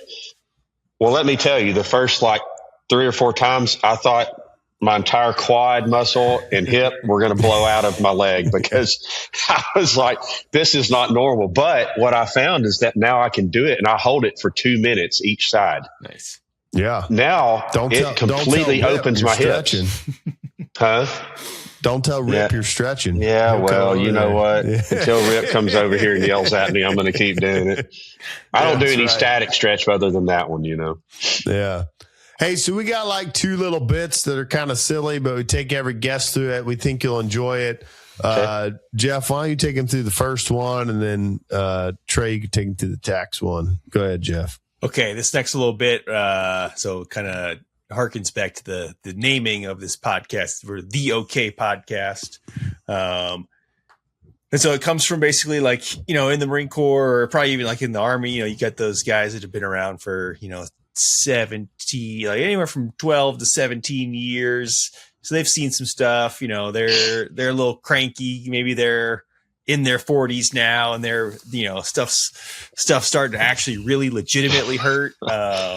You know, and so they don't put up with any nonsense. And then you get the young kid that's brand new to the military. They don't know anything. It's their first time like away from home, and they're scared out of their mind, or they're just dumb and 19-year-olds. You know, just remember being 19 and not knowing how to act. Absolutely. And so sometimes the older, more experienced, usually it's a gunnery sergeant or a gunny, has to get the attention of the young buck, and so he gives them a good okay. Like if maybe they're doing something they're not supposed to be doing, and that's like the snap them out of whatever they're doing, get them to look, and then usually he then goes on a tirade of correcting them and telling them how terrible they are and how they need to fix themselves, and then sends them on their way. So we have our guests give their best. Okay.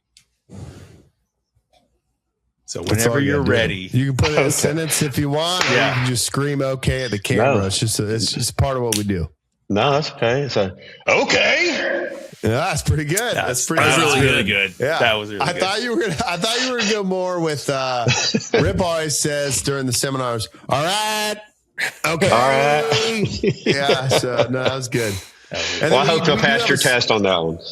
Yeah, we do have a sponsor of the podcast. We have 2 sponsors.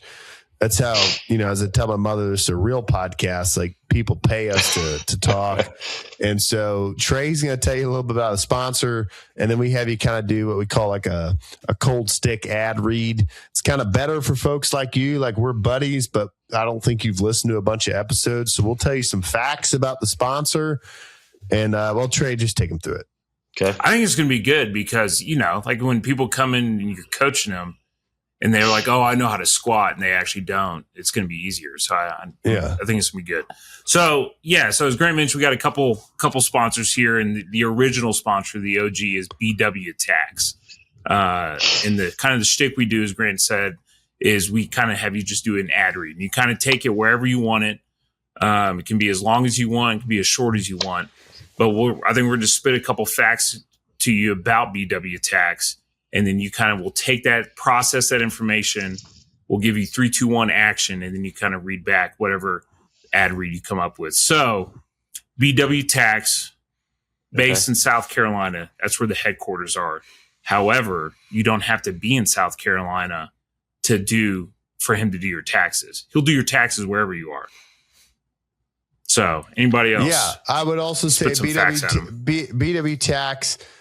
He's like basically there to help you navigate the red tape of which is the government. You own a bunch of businesses. You have brick and mortar retails. You have an online business where you do outfitting in Wyoming, you know, plus you have your drywall business. So you got business going to Wyoming. You got business going in Texas. You got you got, county tax to pay. And it's like, man, I'm just trying to make a living. I don't want to navigate all this tax law. And VW tax, that's kind of actually his bread and butter, so to speak, of, hey, Justin, you focus on making the next dollar and I'll focus on how to keep it in your pocket. And so like it's a real dude that kind of helps you with that. Jeff?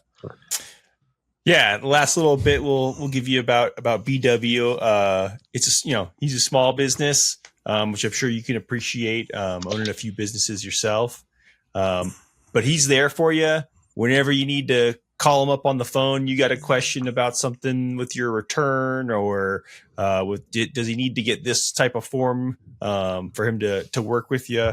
So you can call him. He'll pick up the phone. Right, it's not going to send you to some robot answering machine system, or send you to, oh no, you need to go to our website and talk to some AI chatbot. It's a real human being that you'll get to talk to, ask your questions, and he'll get you good solid answers. Yeah, verified. I called him on vacation and he picked up. So yeah, kind of like when you call the strength coach, Justin, and you get me, and you're like you told me the other day, you're like, brother, if you're gonna have kettlebells in 2 weeks, I'll just wait till you have kettlebells. Yeah, yeah. It's like, which I'm still waiting, Grant. By the way, I mean it's no big deal. What I'm saying, they'll be as we say in Wichita Falls, they'll be up Monday. They'll be up Monday. Is that with you or with me? They'll be up on my store Monday. Okay. All right. BW Tax. Feel like you can give us an ad read? So you want me, just so I'm clear, you want me to take the information you gave me, put an ad read together for this BW Tax? Just anything I want. So you might say something like, what I love about BW Tax, and then you just go off the cuff. Okay. The bar's so low here, Justin. Yeah, you can't lose. Everything's a win. The bar's so low. Okay. All right. So you just let me know when let's see. 3, 2, 1, action.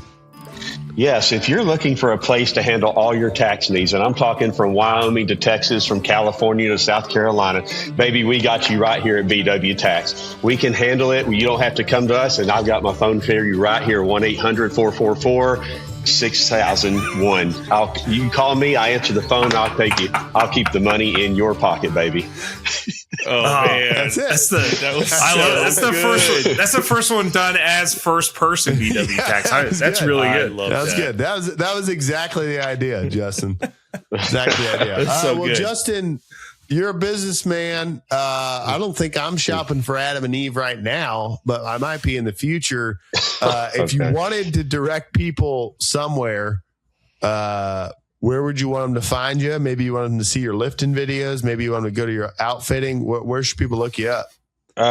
Personally, my cell phone. That's the best place to get a hold of me. I'll be honest, I don't have a lot of lifting videos. I lift solo 99% of the time because I like lifting solo, and I'm very motivated for myself, and I'm always pushing myself to do more. But in terms of outfitting, not that I'm a lifting coach by any means. I'm always happy to help, but I've got, I would like to continue to learn and improve. But my cell phone, honestly, is the best. If you guys want anything, we'll ship it. Or I can direct you to our websites.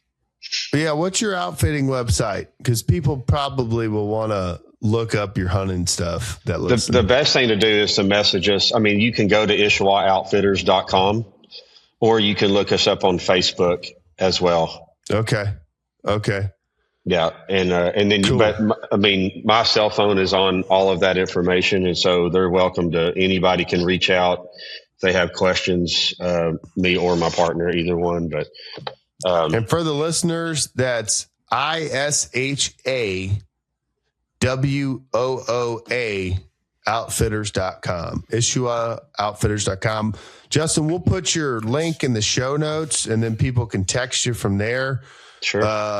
Brother, it's been great to have you on. I feel like I know you. And in May, I'm going to be at your house deadlifting weights and hanging out. So dude, I'll be waiting.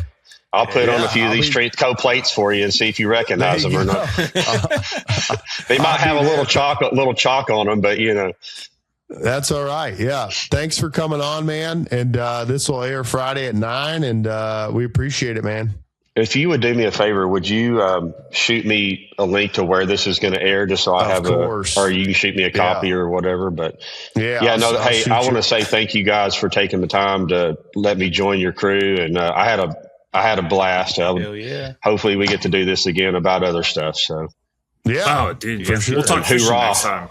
Yeah, hoorah. Yeah, love it. All right, Justin, appreciate it, man. Yeah, you bet. You guys have a great night, man. Later, See ya. Yeah. Good dude. Good pretty good dude. Good dude. Good dude. Good dude. Yeah, that was fun. Texan right there. I loved it.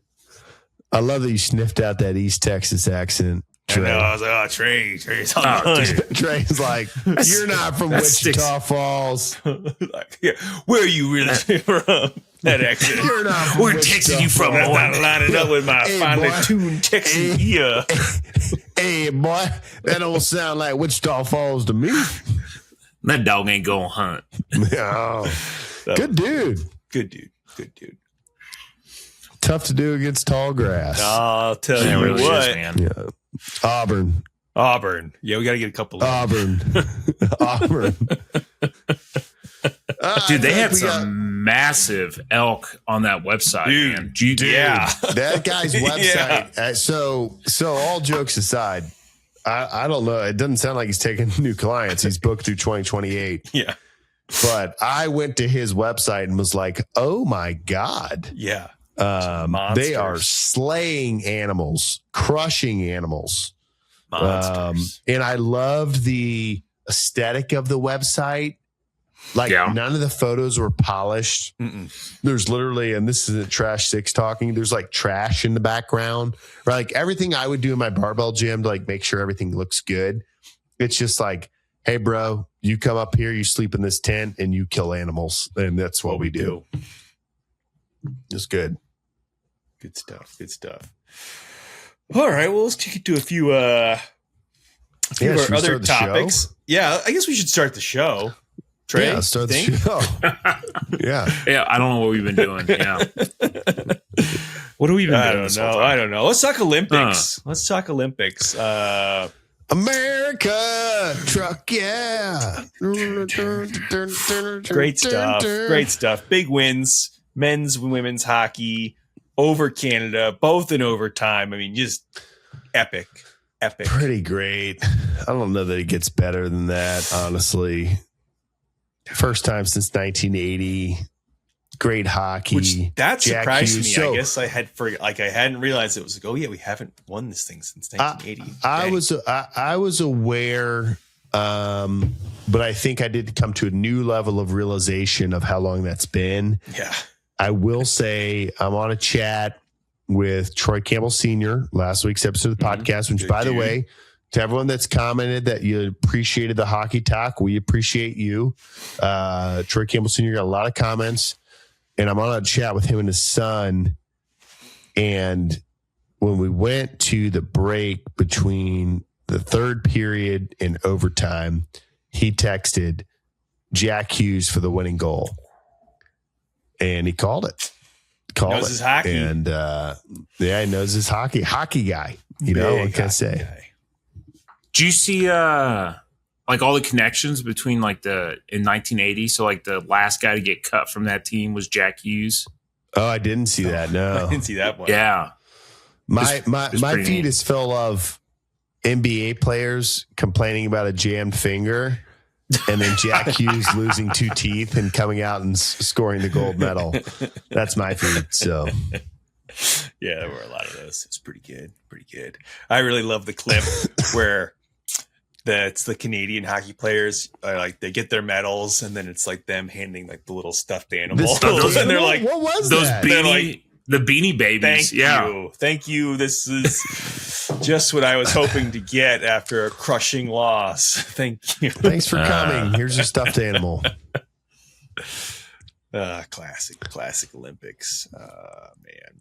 But yeah, good stuff. Dude, that was fun. Because it was on. So I caught the first period We were up 1-0, and then we went to church. And then it was just funny, like looking around church, like everybody like sneaking it on their phones, like looking down. I love that. So my favorite thing about that, so I actually do like hockey, and I realize that a lot of, I wouldn't say a lot of sports fans. I would say where Jeff and I are from, and you, Trey, like in the South, which I also thought was interesting that Justin thought the South was Texas. He said in the South, and then he was like East Coast, and I'm like, brother, we won't correctly guess. We won't get on that right now. But a lot of Southeasterners don't like hockey. But what's fun about the Olympics, same thing. Like I don't follow swimming. But when Michael Phelps was just racking up gold medals, like there was nothing I cared about more. And it was fun. I was also in New Jersey with Marines, and New Jersey Marines do care about hockey. Plus, Jack Hughes is from the Devils. So it was a big day for New Jersey, which is good because I can't think of any other big days for them. We got pizza. And anyway, but it is fun that when it's like the Olympics, it's like America. Yeah. Yeah. And nothing else matters. And honestly, if you don't like that, don't listen to this podcast. Yeah. You're not listening anyway. You're not our like, if you're not excited about America just like kicking Canada's ass, you suck. That was awesome. That was phenomenal. It was, even if you don't know anything about hockey, like that was just great. It was good. It was good. I do have to give a quick little tidbit before you go on 3. My buddy had his yellow ribbon event, which is like the Department of War closeout of deployment, so they can bring family members. And I'm going through and I'm trying to shake every Marine's hand and like say something to their parents. And this happened on 2 occasions. I'll tell the first, but I get to one table and it's Corporal Moreno, stud, 3531 motor T operator, phenomenal Marine, did a great job. And, my classic is like, shake the Marine's hand. He's like, sir, good to see you. I hadn't seen you in 2 months, whatever. And then I look and then I make the determination. It's either girlfriend, wife, or mother.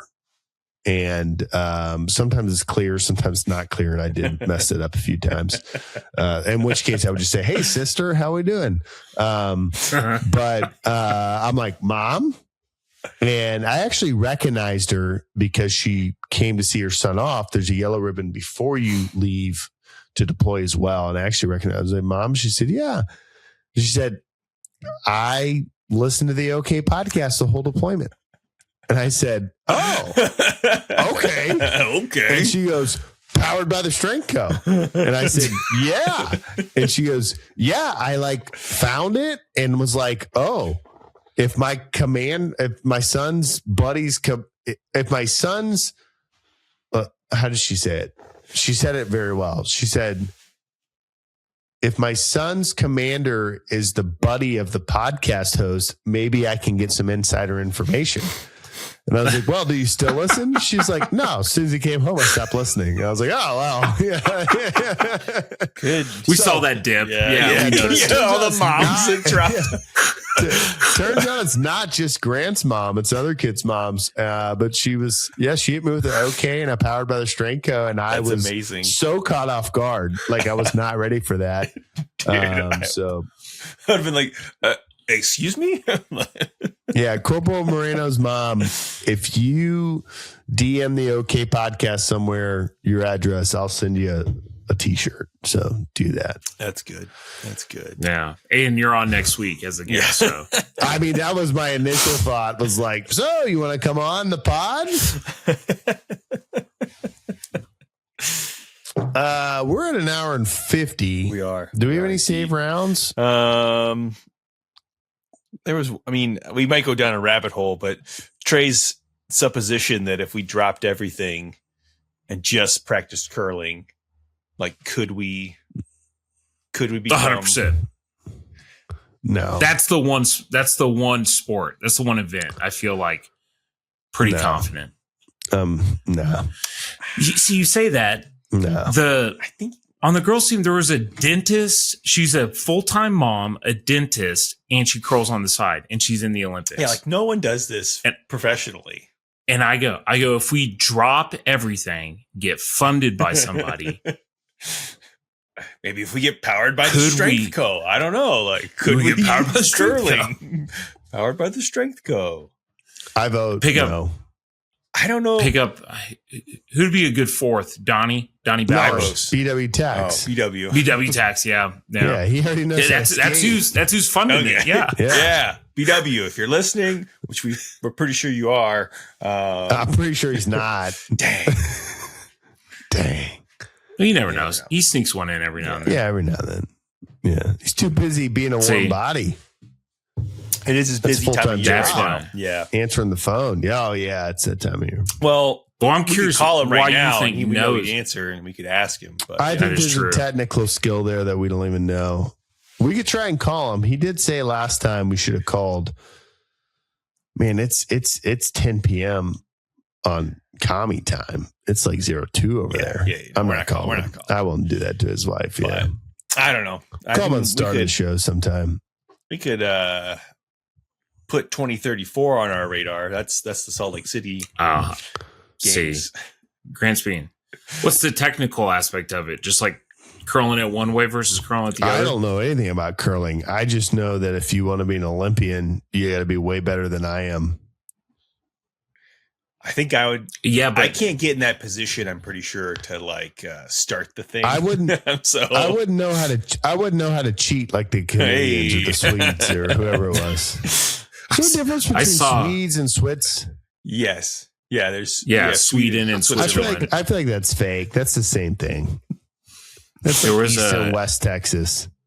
Yeah, you're right. There was an AI like video of.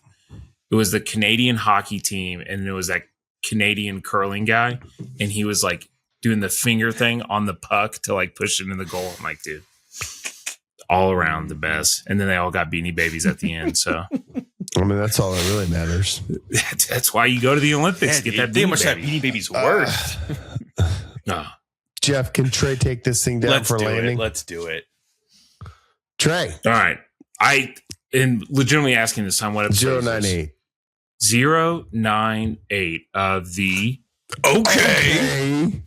podcast. As always, actually, no, not as always. We'd like to thank our guest tonight, Justin. Yeah, good dude. Good great dude. Flirting with great dude for sure. Really cool hunting outfit. Really cool stories. Love talking lifting with him. If you're in Wichita Falls, sounds like you can stay at his guest house. So that was nice of him for opening that to up. everybody. To everybody. Yes, that's what I got. His phone number is readily available, and you stay at his guest house. I was like, don't say your phone number, brother. Please don't say your phone number. Yeah, just go to the website and find the phone number. Don't give your phone number. But no, good dude. I'm glad he was on. Good to talk to him. So as always, like to thank our sponsors, BW Tax, good guy, better at taxes. Tax season's coming up quick. Go ahead and get it over with. Get with him. He'll get you taken care of. And we'd also like to thank Gridiron Green Gridiron. We just call him Mr. Helmet. Get your helmets, big or small, visor, no visor. Football season might be over, but helmet season is continuous. So, yeah, it's just starting. So get your helmets for next season. Get ready. We are powered by the Strength Co. And if you look at the show notes below, you will see a link to the Slack channel for the Strength Co. Use code OK, get yourself a little discount. It's a great place to ask if you have questions about lifting, food. Chow talk is always continuous. Movies, I don't know, Bitcoin. There's a ton of channels on there. I think we got some for everybody. Go to www.theokpodcast.com and you will find the social media links. Give us a follow there. You said we have 600 people on Instagram. That's hard to against tall grass. I'll tell you what. Hey, I'll tell you what. So,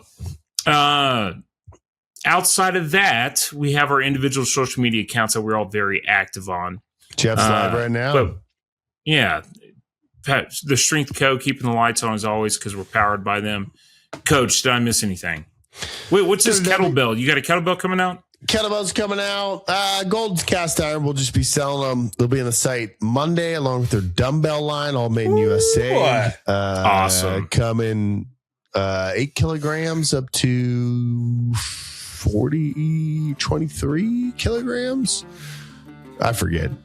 Don't make the American mind cannot comprehend kilograms. True. Dumbbells from 5 pounds up to 55 pounds. You can get those on the site. Go to www.theokpodcast.com to see the latest. Thanks for tuning in, and we'll see you next time. Yes, sir.